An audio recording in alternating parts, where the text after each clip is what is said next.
All right, so let's go through the top 20 albums of October. Why don't we?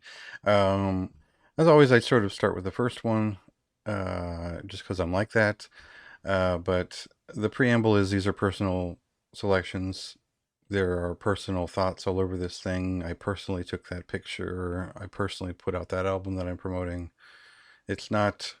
My website is not an institution. I don't want anyone to sit there and agree with me 99% of the time. Think for yourself. These are what I think are the 20 best records of the month, with a couple of selections that were made just to keep it interesting and out of anything too single-minded. I try to keep an open mind outside of heavy metal and whatnot. So uh, take it as you will, and think for yourself. Make your own top 20 list. I mean? Do Why don't you do that anyway? Obviously, the best album of the month was Faceless Burials at the Foothills of Deliration. If you listen to it, you would agree. It's a fantastic death metal album with a little bit of a progressive death metal lean to it. Um, it's clear they've been listening to a little bit more Stargazer, and that's always a great thing. I think this is a fantastic record. I don't think anything could have touched it this month. Uh, there were a couple of, well, we'll get to those, won't we? But yeah, that's just my thing is I bought it right away. It's definitely like I've been rarely saying this year that anything's an album of the year contender because I don't think there's been a lot of very clear ones. This is a very clear album of the year contender for me. It's that good. Um, and I think Gavura's second album is up there too in a way for black metal. Yeah, so it's been a long time coming, and obviously the artist has done everything he can to make this one count a little bit more. He's sophisticated his guitar playing. The drumming is quite dramatic and impressive on this, and I think the every aspect of his sound has uh, evolved past the sort of abrasive register of the more recent releases to something that's a little bit more monastic. It's a little bit more indicative of the themes of the album and the sort of what I interpreted as Luciferian religious context. And it's just is a fantastic piece of art as well as just a great album to listen to. So that it it definitely the score was a little bit lower than 100 than some of these top contenders on here, but uh, it appreciates this kind of record appreciates over time. I just need more listening, and I think I'd gotten the promo pretty quickly before reviewing it, so the time to gestate was needed, as always with those types of records. Embrace of Thorns' latest album, Entropy Dynamics, is a black death metal record that leans a little bit more towards death metal. Every couple of records from these guys does tend to lean a little bit into their death metal influences, which is a strong contrast to some of their other work in other bands, which is primarily black metal. Uh, they come from a history of bestial black death metal, or I would never say war metal, but you could if you wanted to. But this is um, the way that they compose songs, it's as if they're tying knots into shapes. It's a really interesting rhythmic dynamic for this band, and they sort of put out this live rehearsal before that sort of preemptively let you know what they were building and how. And I found it was really really cool context to see just sort of where this big not a huge shift in style but a different style was very thoughtfully mapped out in rehearsals. So uh, otherwise, I think this just has a lot of artistic value. I think most of their discography is pretty stunning. Uh, and it just takes me back to discovering the band a long time ago, and I see everything that I always liked about this group on this record, and so obviously gets a high score for that. Um,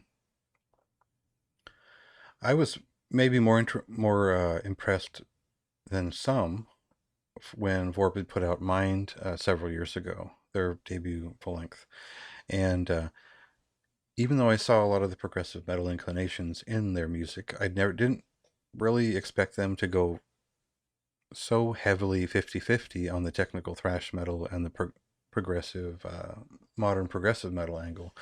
So what we get is, uh, well, if you've ever studied the history of progressive thrash metal, and I'm sure you have, there was a lot of fantastic progressive metal bands that formed out of thrash metal projects.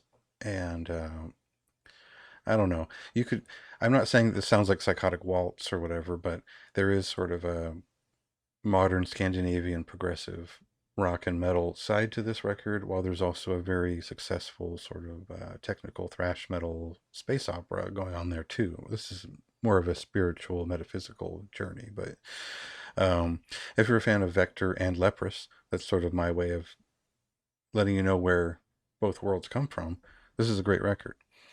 I've just thoroughly enjoyed it. You know, that's the first one was a little bit weird. This one was a little bit weird too, and I like that about it. Those are the ones that, in my experience, stick out over time and catch the eye and the ear more often.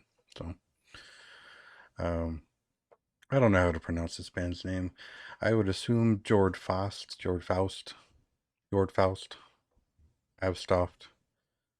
It's a second full length record from this band. It's a duo out of Sweden, and so it's a narrative and conceptual epic black metal record with a lot of strong touches of more classic epic black metal movement, as well as thrash metal movement. There's a lot of really interesting details in there, to the point where you can't really assume that they're just another band on this label, when there's always a personal character to each of their signings, and I didn't really fully get it with the first album. It's a lot more clear with the second album, so I think a lot of people benefit from appreciating this record and then going back to their first record, and Hot and After, I think is the name of that one, because I think this is one of the more exceptional sort of follow-ups of the year that is worth taking a look at if you like a little bit folkish, a little bit thrashing Swedish black metal. So it's worth checking out. I couldn't say enough good things about Universally Estranged when their last album came out. I've got more, even better things to say about the band on the second one. I think he's done an even better job with this one. I think he's ironed out a lot of the things that felt a little bit amateurish, or, you know, like I said earlier, or in another video, bedroom black metal or bedroom death metal. Bedroom death metal is our thing, and this sounds more like a full production. It sounds like he's really considered the cadence of the vocals, the riffs. All of it is quick moving. It's a short record. It gets there quickly, and it goes places, and it fires off. You know, it's really good if you've got a shorter attention span, and it's really good if you would like to stick records on repeat for 3 hours like I do. So I just had a great time with it, and you know, I'd have to recommend both the records from this guy. I think he's onto something really cool, and I really like how this one managed continuity and improvement in a very short amount of time. So you can tell he's been working at it, and yeah, there's a unique voice in there that's uh, fully out. It's fully showing at this point, so I thought it was cool. Imprecation's latest album. Uh, Unfortunately, it comes as the last work from their late drummer, who passed away a couple of years ago. And but fortunately for us, it's quite a good album that they've left, and the band will go on. You know, but anyway, you know, it's a good death metal album. It's got um, everything you kind of want from Imprecation. I think their last record was a little bit more focused on brutality. It was a heavier record that was looking for a signature, and mostly found it within the guitar work. This one expands those horizons a little bit more and reaches back to their earlier EPs for a little bit of inspiration in terms of adding some more keyboards in there. Um, what I would consider sort of where death metal was sort of struggling between uh, like incantation nocturnus, black metal, all these things coming out at once and really inspiring a lot of great underground things, which imprecation have held on to really well. So there's this sort of bestial, aggressive side that you'd expect from like a Texas black death metal band, but there's also their own sort of really early death metal feeling to this record with a lot of uh, finesse to their sort of thrashing rhythms. So it's a cool record, and I'd say one of their most representative, although I'm still partial to their sort of comeback slash debut record. So take it as you will. Um, uh, and Aeon's Nemocene is, gosh, it's been a while since I talked about this one, but uh, it's sort of progressive black metal that has its own sort of uh, jazzy timbre to it. It's got a noir sort of club-like intimacy to the recording. Of course, that it's helped along by the saxophonist, who is now a main member of the band, but also uh, inventive and immersive songwriting, which I think I compared to like the evolution of Hail Spirit Noir up till their most the non synthwave record that came out before that one. Um, Not because they're sort of directly related in some ways, but more just that level of polish has been achieved here as well. And these guys were always uh, sort of lumped in with the Norwegian progressive and modern black metal side of things, and now they feel like they've got their own feeling a little bit more, and it's not that sort of grindy kitchen sink sort of black metal that a lot of people associate with progressive metal from Greece.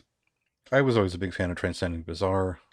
I could always go on and on about a lot of things, so I appreciate this record, and I like the evolution of the band as it's sort of re-emerged in this way. So, yeah, I mean, yeah, there's a shoegaze record on here, but uh, a pretty like a pretty sonically illustrious, a deep, and I would say more extreme feeling one. I'm not trying to sell you on the fact that it's not a metal record, so skip by if you want. But this is dreary, sort of almost lo-fi, hi-fi, sort of tape noise kind of shoegaze record. It's accessible, yes. Are more than 70% of the songs on here great? No, it's not infallible, but my interest in this kind of music is limited to like certain Sonic Youth records when I was a kid, and My Bloody Valentine's first record, and sort of the dirtier, more of noise rock associated side of shoegaze, where there were uh, a lot more big guitar play, a lot of distortion, and play with sonic extremes. And so there's some of that on here that's pretty appreciable. Um, so worth checking out if you like that kind of thing. Take it as you will. Uh, Morbific, their second full length record, just came out a couple of weeks ago, and this is a old school death metal record from pretty young folks out of Finland, and it's basically impetigo and autopsy influenced horror death metal with a interesting like lo-fi sound. If you're a fan of like the earlier nuclear Bride of Insect, right? If you know that album, like you'll kind of get why like this is a cool thing. Also, there's a little bit of Mortician in there with how the bass guitar sounds and all that. So, worth checking out if you like old school death metal with a little bit of brutality and a lot of riffs. The guitarist has gotten better and the drums sound better, so it's an overall improvement over the first record. Cavernous Gate is a atmospheric melodic death doom metal band, and a fairly unique take on it from a fellow who has been a live member of Imperium and Son of the Sleepless. This is appreciably refined, dramatic, and impressive with a lot of great keyboard sounds. I feel like there's a couple of really great you know, dungeon synth records in the guy's mind at all times, and some of that comes out in the choices that are made on this record. I think it's a really cool thing. The death metal side of it doesn't really convince me and completely, but I see where he's coming from with this. It does have that sort of underground early 90s death doom metal feeling to it, with a lot of really creative use of keyboards again. It's a double album, and it really benefits from giving you all that time to sort of learn the language and enjoy a lot of the creative choices that he makes. This one has grown on me a little bit more. I can kind of forgive the sort of there are some amateurish or just not fully formed death metal aspects to it, which I felt like a little bit of black metal riffing could have helped along. But as is, I've come to sort of enjoy this one a bit more than in the review. De Profundis probably should be a little bit higher on this list now that I think about it, but this is a progressive death metal band that started out sort of in the age of Opeth, as I had mentioned before, where their style was a little bit more melodic death doom slash progressive to start, and their style eventually evolved to more aggressive, more complex, sort of not quite brutal, but classic death metal in a progressive style. Um, but also not quite atheist. It's sort of like there's a bit of the dual guitar finesse of like an early At the Gates in there too, and it makes for a fantastic album. It follows up to a very similar album, so I think they do everything better on this record. I think they got a new bassist who's a little bit more prone to just bigger runs and just more expressive inclusion into the interplay with the riffs and the rhythms. So it's a great record. I think that it just didn't stick in my head the way a lot of these other ones that I've mentioned did. So don't pass that up just because it's lower on the list. It's still quite a good record if you like progressive death metal. Um, Wizard is a Norwegian sort of uh, progressive rock band who, as far as I know, they formed at a jazz institute. Um, and this is sort of their outlet for both retro and modern progressive rock ideas that are definitely driven by a fantastic drummer. Definitely have a lot of keyboards and a lot of what I would consider early to mid 70s progressive rock gusto behind them. The rhythm section is really what sells this record for me. I think it's a really varied and solid jazz influenced progressive rock record. If that's not your thing, of course, skip right by. But I think it just really sets a great precedent for what they'll do in the future if they continue along this line. And yeah, I just really enjoyed coming back to that record over and over. Um, Now, I guess on an equally but very differently challenging note, Galicia and their debut full length Precipice is a sort of study in blending polyphonic guitar adventures, uh, counterpoint if you want to just make it a simple blanket statement, with black and death metal. And what that means is a record that should appeal to people very directly if you're interested in like Axis of Advance. This isn't quite as cyber grindingly freak out as that is, but it's still a really crazy fucking album. Like, I don't like it goes off the entire way through, and it just doesn't stop. At first, I found this to be almost offensively overactive. There were too many vocals, too many guitar lines running at the same time, too much of everything.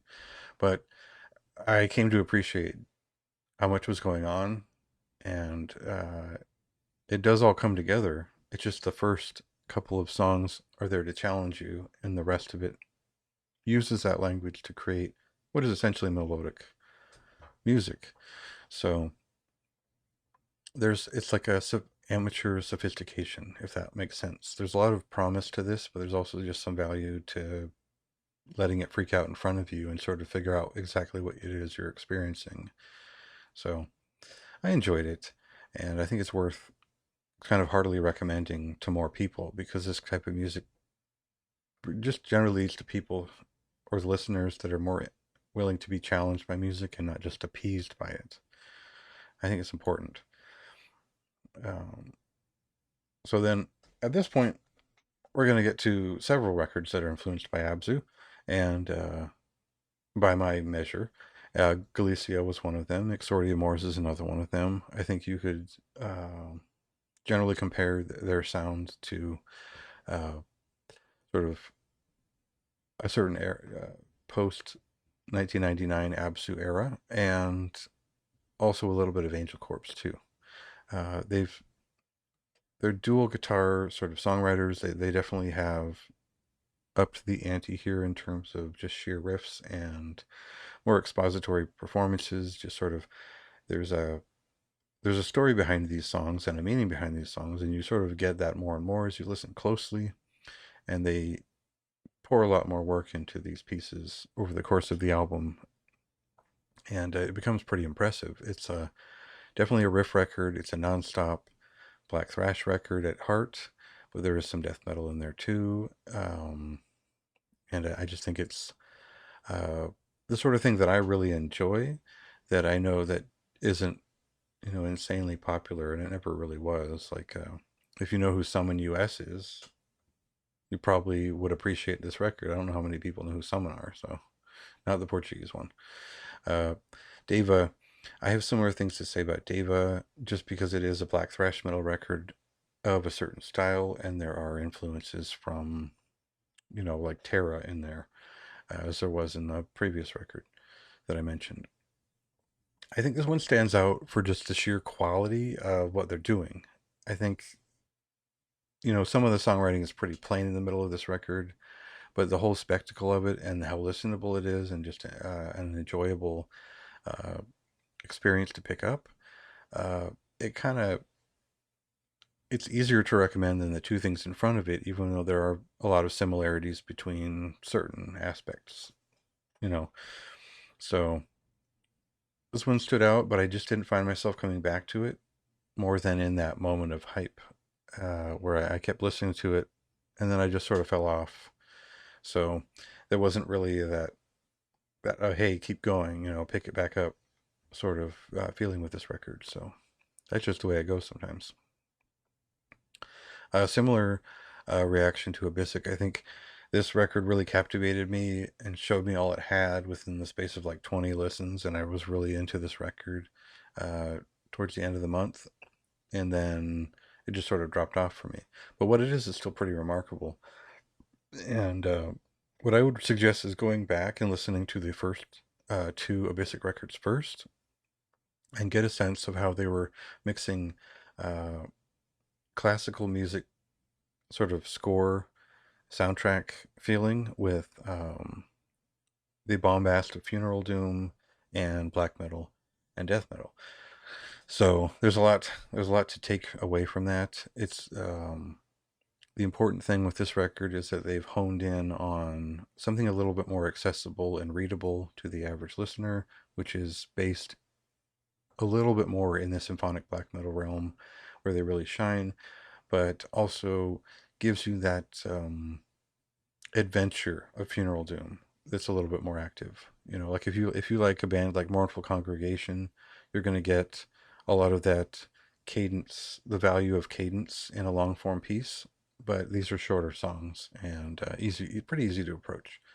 I think the simulated orchestra, as I put it in the review, is just fantastic. I think they've kept it nice and loud so that it is a very strong feature, but they've allowed the more practical extreme metal pieces to sort of breathe a little bit more, and that helps the vocalist stand out a little bit more, and it lets the drums and the guitars and the bass sort of voice a little bit more and add nuance to these quite big movements that the orchestra provides. So uh, definitely a cool record.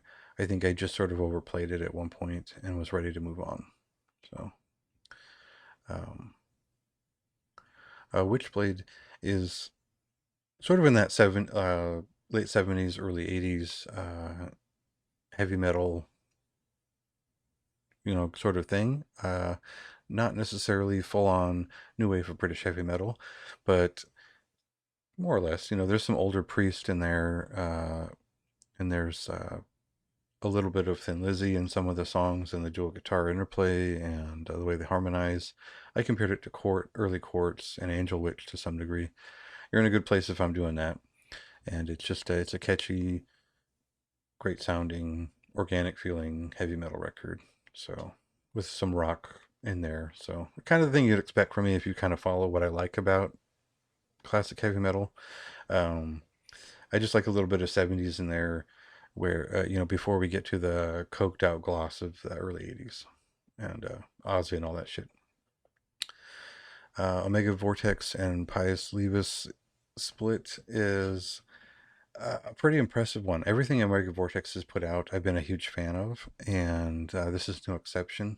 I think I love this sort of live and electric feeling performance. I think the guitars are really just biting at the riffs here. A lot of pick scraping and just great guitar noise all over this record. It's just awesome. And I, I'm not quite as like excited about Pius Levis's side, not because it's not good. It's a good sort of uh, bestial black death thrashing feeling set of songs, and they're all very quite solid. I think I'm just more just a huge fan of Omega Vortex, and so that just takes over whatever I'm thinking whenever I put the record on. So don't mind me, but it's a good one. And if you normally avoid split records, man, you're making a mistake with this one. I think it's anything from these guys is exceptional. And yeah, especially if you know what the hell death metal is, I think that's where you'll get it. Um, how do I pronounce that? Well, it's a German band. I suppose Contempt is the way to say it. This is what the hell is this? So, okay, the way that I've been trying to think about this, it's like a psychedelic black metal album, right? But psychedelic in modus. And what do I mean? Think of like a Paul Chain album where he wasn't really singing lyrics; he was just making noises. That's part of what this is. Um, Otherwise, it's, I guess, feeling and emotion driven black metal that is dramatic, noisome, animalistic, goes all over the place. It's pretty captivating to listen to. It feels like a performance, and as often as it feels like a composed performance, I didn't end up doing a review for it just because I felt like I would just sort of wax poetic the whole time and sound like an idiot more than usual. But I thought it was interesting. There's members of Black Salvation and Evil Warriors in here. Those are fantastic bands. I'm almost sure that some of the people who are unveiled are also in this band, at least the guitarist. I really love Veiled and Blinding Presence, I mentioned in here. I think you should really listen to that record, and if you like that, this is a really great one to pick up too, because the guitar sound is a little bit similar. They sort of funnel the sort of smoke of it all into similar areas, and I just thought it was awesome. And it was a hard pick because there were a lot of records I wanted to put up on here.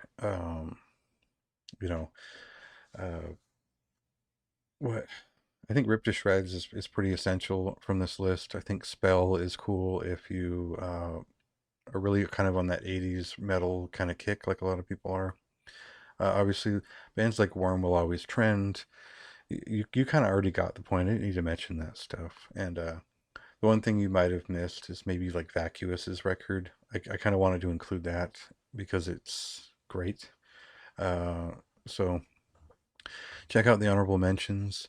Um, yeah, I mean, I felt like that was decent representation for the month with a lot of my own taste in there. And you should check a lot of those out yourself and see if that's your thing. That's all.